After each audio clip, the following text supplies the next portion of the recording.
Welcome back, music students. This video is going to be an introduction to some chords for you, specifically chords within the key of C major. The reason we're doing that is because in the other intro to music theory videos so far, that's the only scale I've taught and we've learned. This is the simplest key to understand on the keyboard because obviously we got all white notes, which means all natural notes. Remember, the black keys are sharps and flats. Let's get started learning some chords, okay? So to understand our chords a little better, I want to number my scale degrees, which means kind of which note fits into the scale, okay? So C in the key of C major is going to be scale degree 1. It's your home bass note. Right? Oh, my keyboard's off. It's your home bass note. Okay? So when we're building a 1 chord in the key of C, I'm talking about a C chord. But if we have a 1 chord in the key of F, then that would be an F chord. So a 1 chord is just a chord built off of the first scale degree in that particular key. So today, our 1 chord in the key of C is a C chord. Alright?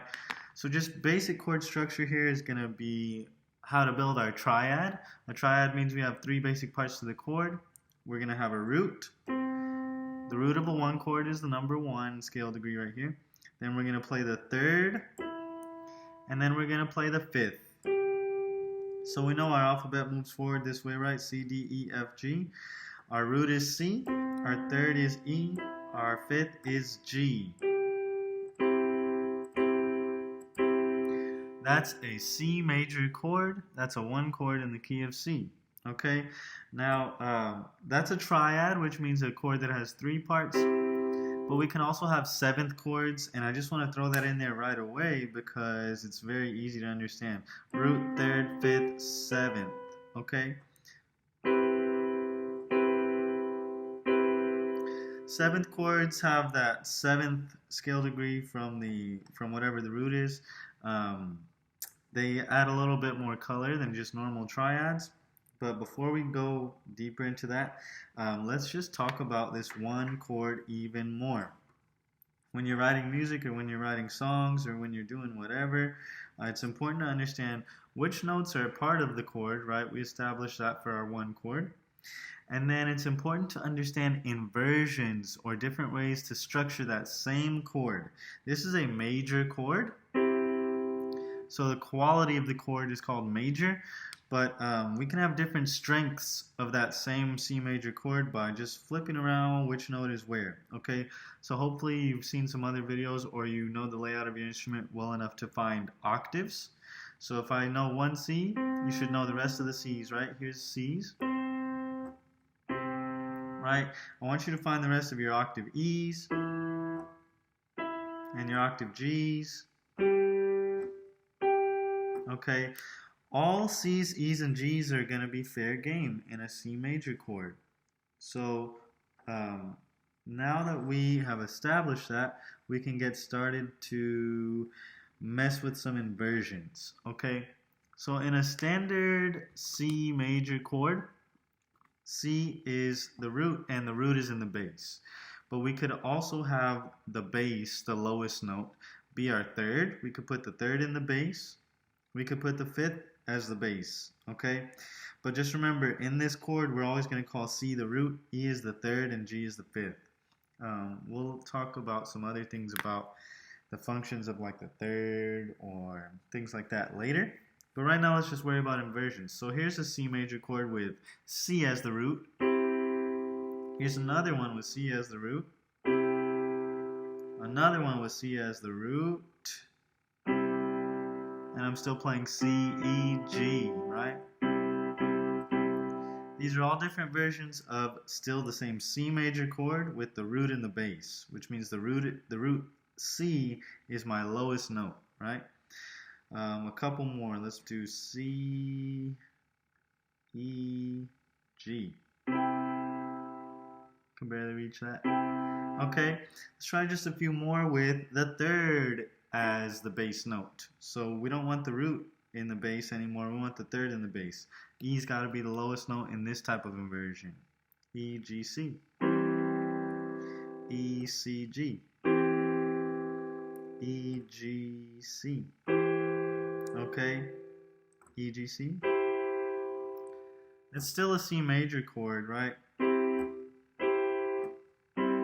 Doesn't matter what we put in the bass, right? And I just played one where the fifth is the root or the fifth is the bass, right? G is in the bass, or G, E, C.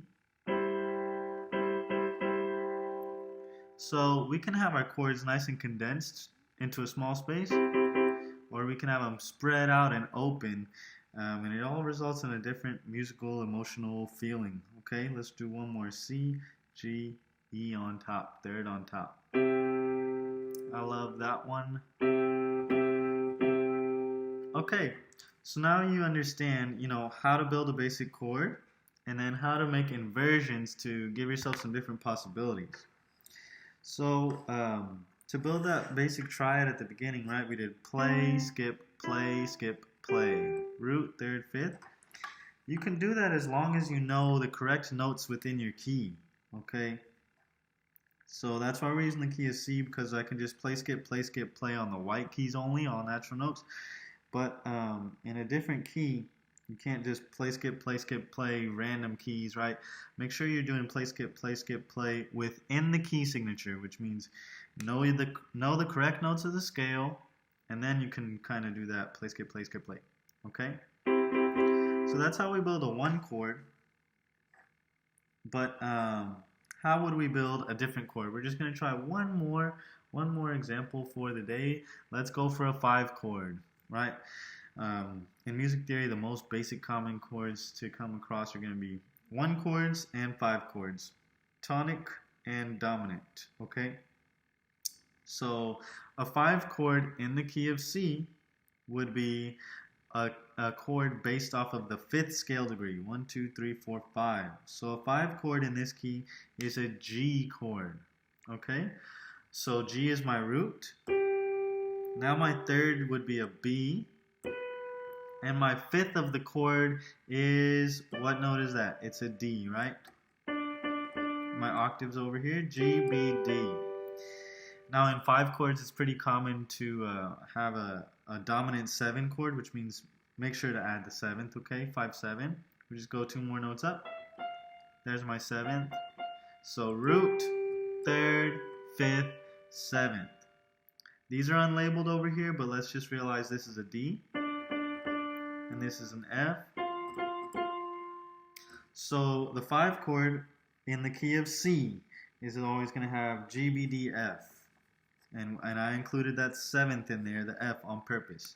So let me label these a little bit differently now. I'm going to put R for root. I'm going to put 3rd on the B, 5th is my D, and F is my 7th of this particular chord, right?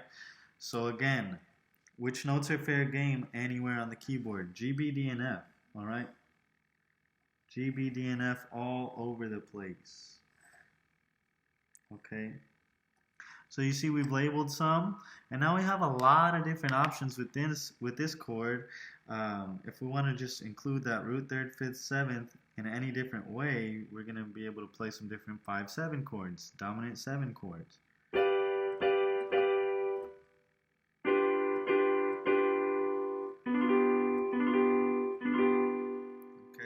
Let's try spreading out a little bit more.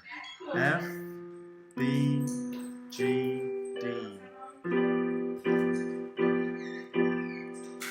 Okay, and it's always really nice to get from a 5-7 chord to a 1.